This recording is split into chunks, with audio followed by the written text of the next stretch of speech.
Baghdad के पुराने शहर में, जहाँ की गलियां तंग मगर रंगीन थी, एक मशहूर और समझदार ताजिर शेख अब्दुल कादिर रहता था। उस जमाने का बगदाद इस्लामी इल्मी मरकज, तिजारत का बड़ा मरकज और बाजारों का शहर माना जाता था। हर तरफ मुसाफिर, कारोबारी लोग और इल्म अदब के शौकीन नजर आते थे।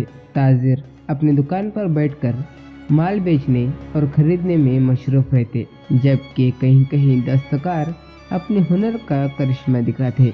बाजार की गलियों में अत्तर की महक, मसालों की खुशबू और हैरान कर देने वाली कपड़ों की दिखावा हर किसी को मुंह कर लेता। बगदाद के लोग जिंदगी के हर इलाके में आगे बढ़ने की कोशिश करते, मगर किसी को कंजूस और किसी को फयाज समझा जाता। शेख अब्दुल कादिर का नाम कंजूसी में मशहूर था। लोग उसका मजाक उड़ाते, मगर उसका तिजारती दिमाग हर किसी से तेज था। शेख अब्दुल कादिर का घर शहर के एक बेहतरीन इलाके में था, मगर उसकी कंजूसी की वजह से वो एक पुराने और मरम्मत से महरूम मकान में रहता था। उसके घर के दरवाजे गहरी लकड़ी के बने हुए थे, जिस पर पुरानी नक्काशी बनी थी, मगर वो अब फीके पड़ चुके थे।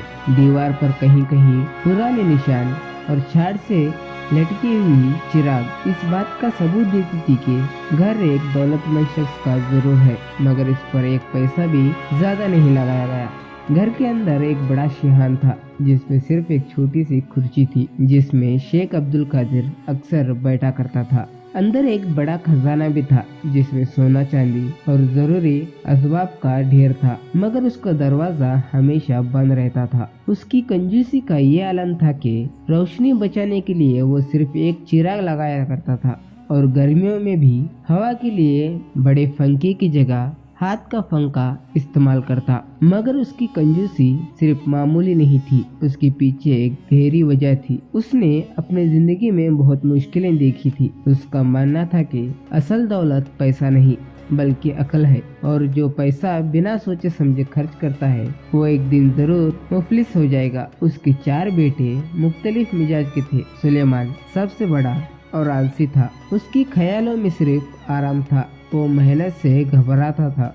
उसने अपने बाप से दौलत हासिल करने के लिए एक तिजारत मंसूबा बनाया, तो उसने बाजार से ताज़ा फल खरीदे और सोचा कि महंगे बेचकर ज्यादा फायदा उठाऊंगा।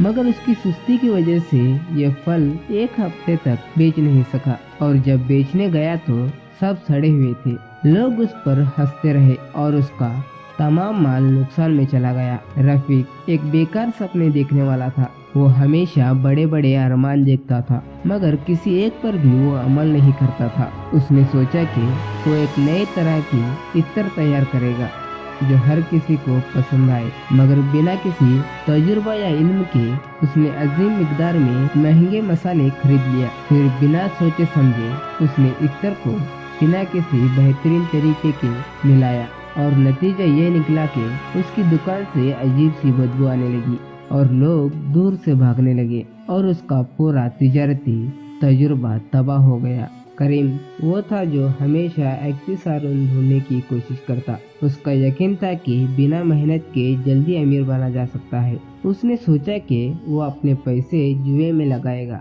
तो एक ही रात में वो दुगना कमाएगा। मगर जब अपनी किस्मत आजमानी शुरू की तो पहली जीत ने उसको और लालची बना दिया। लेकिन थोड़ी ही देर में एक एक करके उसके सब पैसे हाथ से निकल गए। अब उसके पास ना तो पैसे बचे और ना ही सिक्के। बशीर सबसे छोटा बेटा था, सबसे कमजोर और बेवकूफ समझा जाता था, मगर वो देखने, समझने और सीखने की सलाहियत रखता था। जब उसके भाई अपनी नाकामियों से उलझे हुए थे, तब बशीर ने एक अलग रास्ता इख्तियार किया। उसने सोचा कि सिर्फ देखना काफी नहीं है, उसको समझना भी जरूरी है। उसने अपने बाप से सवाल किया, उसके हर हरकत का जायजा लिया और देखा कि वो किस तरह हर पैसे का हिसाब रखता है। उसने देखा कि शेख अब्दुल कादिर किस तरह तिजारत करता है, किस तरह पैसे का इस्तेमाल करता है और कहाँ सरमायाकारी करता है। हर छोटी बात बशीर के जहन में एक सीख बनकर बसती गई। बाजार के लोग भी इस कहानी का हिस्सा थे। ताजिरों में कुछ ऐसे भी थे जो शेख अब्दुल कादिर को कंजूस समझकर मजाक उड़ाते, मगर कुछ समझदार शख्स भी थे जो समझते थे हर कामयाबी शख्स के पीछे एक सोच छुपी होती है। जब शेख अब्दुल कादिर के बेटों की नाकामी सब बाजार में देखने लगे तो कुछ लोग हंसने लगे, मगर एक बूढ़े ताजिर ने उन्हें एक मशवरा दिया। दौलत सिर्फ पैसा नहीं बल्कि अकल और एक तजुर्बा भी है। जो पैसा सिर्फ खर्च करना जानता हो उसका गुजर बेकार हो जाता है। जो पैसा समझदारी से चलाता है वो असल अमीर है। ये बात सबको समझ नहीं आई, मगर बशीर के जहन में बैठ गई। शेख अब्दुल कादिर ने अपने बेटों को बुलाया और एक पुरानी कहानी सुनाई। एक आदमी था, एक बड़ा सोने का खजाना लेकर जंगल में आया और बिना सोचे समझे सब कुछ खर्च करने लगा। जब आखिरी दिन आया तो उसके पास सिर्फ एक छोटा सा टुकड़ा बचा। उसने कहा, काश मैंने इस खजाने को समझ के चलाया होता। ये दुनिया भी एक जंगल है, जो अक्लमंद है वही इसमें जिंदा रह सकता है। आखिर में जब बशीर को दौलत मिली तो उसने उससे सिर्फ खर्च नहीं किया बल्कि बेहतरीन तरीके से सरमायाकारी किया।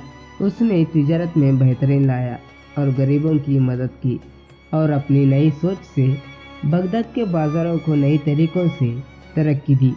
उसने अपने बाप की सलाहियतों का बेहतरीन इस्तेमाल किया और असल मायनों में एक समझदार और एक अमीर शख्स बना। दुनिया सिर्फ दौलत से नहीं अक्लमंदी से चलती है। अगर आप भी सिर्फ पैसा कमाने के बारे में सोच रहे हैं और समझदारी और तजुर्बा नहीं सीख रहे तो कहीं आप भी इन बेटों की तरह नुकसान तो नहीं उठा रहे। सही फैसला वही होता है जो समझ और तजुर्बे के साथ लिया जाए। अगर आपको ये कहानी पसंद आई तो इसे ज़रूर शेयर करें ताकि और लोग भी इस अक्लमंदी का सबक सीख लें। वीडियो को लाइक करें और नए नए किस्से और कहानियाँ सुनने के लिए हमारे चैनल सोच सफ़र को सब्सक्राइब करें। आपका एक लाइक और एक कमेंट हमें नए बेहतरीन वीडियो बनाने के लिए जज्बा देता है। चलिए इसी के साथ आपका भाई आपसे विदा लेता है। मिलेंगे अगले ऐसे ही मज़ेदार कहानियों के साथ। खुदा हाफिज़।